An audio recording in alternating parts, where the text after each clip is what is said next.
नमस्कार, जय हिंद साथियों। आज मैं अंशुल आपको 22 अप्रैल 2025 को हुए पहलगाम हमले के बारे में बताने जा रहा हूं। 22 अप्रैल 2025 की सुबह कश्मीर की वादियों में बसे पहलगाम में मौसम बेहद सुहावना था। चारों ओर हरियाली, बर्फ से ढके पहाड़ और पर्यटकों की चहकती आवाजें, जैसे सब कुछ सामान्य हो। लेकिन किसी को अंदाजा नहीं था कि कुछ ही घंटों में यह जन्नत, मातम और दहशत का मंजर बन जाएगी। बेसरान घाटी, पहलगाम का वो हसीन कोना जिसे मिनी स्विट्जरलैंड कहा जाता है। घोड़े की सवारी करते सैलानी, चारों ओर फैले देवदार के घने जंगल और बर्फीली चोटियां, ये जगह हर दिल को मोह लेती है। लेकिन इसी खूबसूरती के बीच एक साजिश पनप रही थी, जो आज के दिन को हमेशा के लिए बदल देगी। सुबह लगभग 10 बजे जब पर्यटक घाटी का आनंद ले रहे थे, तभी 5 हथियारबंद आतंकवादी अचानक जंगलों से निकलकर घाटी में दाखिल होते हैं। उनके पास खतरनाक हथियार थे, AK-47, M4 कार्बाइन और घातक मंशा। घाटी की शांति अब टूटने वाली थी। आतंकियों ने बिना किसी चेतावनी के गोलियां चलानी शुरू कर दी। गोलियों की आवाजों से घाटी गूंज उठी, चीख पुकार मच गई। बच्चे, महिलाएं, बुजुर्ग सभी जान बचाने के लिए इधर-उधर भागने लगे। कई लोग वहीं गिर पड़े। कुछ ही मिनटों में बेसरान घाटी का रंग बदल चुका था। हरे मैदान अब खून से लाल हो गए थे। कई पर्यटक गोलियों का शिकार हुए। कुछ ने वहीं दम तोड़ दिया तो कुछ घायल अवस्था में तड़पते रहे। ये एक खूबसूरत सपने का खौफनाक अंत था। बचे हुए कुछ पर्यटकों ने बताया कि आतंकवादी धर्म पूछकर हमला कर रहे थे। जो उनके निशाने पर नहीं था, उसे छोड़ देते थे। बाकियों को गोली मार दी जाती थी। यह हमला सिर्फ शारीरिक नहीं था, बल्कि मानसिक और सामाजिक भी था। एक स्थानीय घोड़ा चालक 28 वर्षीय इमरान डार ने आतंकियों से लोहा लेने की कोशिश की। उसने कई लोगों को छुपाया और एक आतंकवादी से भिड़ गया, लेकिन वो हमले में शहीद हो गया। इमरान की बहादुरी ने पूरे देश को गर्व से भर दिया। कुछ देर बाद सेना के हेलीकॉप्टर घाटी के ऊपर मंडराने लगे। घायलों को तत्काल पहलगाम और श्रीनगर के अस्पतालों में पहुंचाया गया। हेलीकॉप्टरों की गड़गड़ाहट अब लोगों के लिए राहत की आवाज बन चुकी थी। सेना और पुलिस की टीमें घटनास्थल पर तेजी से पहुंची। पूरे इलाके को घेर लिया गया। स्थानीय पुलिस, CRPF और सेना के जवानों ने मिलकर ऑपरेशन शुरू किया, ताकि आतंकियों को भागने का कोई रास्ता न मिले। जंगलों में कॉम्बिंग ऑपरेशन शुरू हुआ। सैनिक एक-एक इंच जमीन छान रहे थे। उन्हें अंदेशा था कि आतंकी अभी आसपास ही छिपे हुए हैं। पूरी घाटी अब एक सैन्य क्षेत्र में तब्दील हो चुकी थी। हमले की खबर फैलते ही मीडिया चैनलों पर ब्रेकिंग न्यूज चलने लगी। रिपोर्टर, कैमरा क्रू और OB वैन घाटी की ओर दौड़ पड़े। हर चैनल एक ही सवाल पूछ रहा था, पहलगाम में ये सुरक्षा चूक कैसे हुई?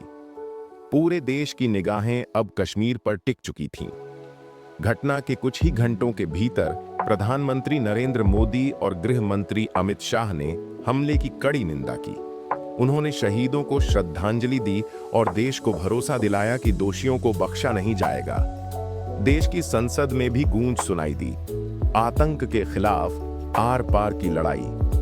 देश भर में गम और गुस्से की लहर दौड़ गई। सोशल मीडिया पर श्रद्धांजलियों और नाराजगी के संदेशों की बाढ़ आ गई।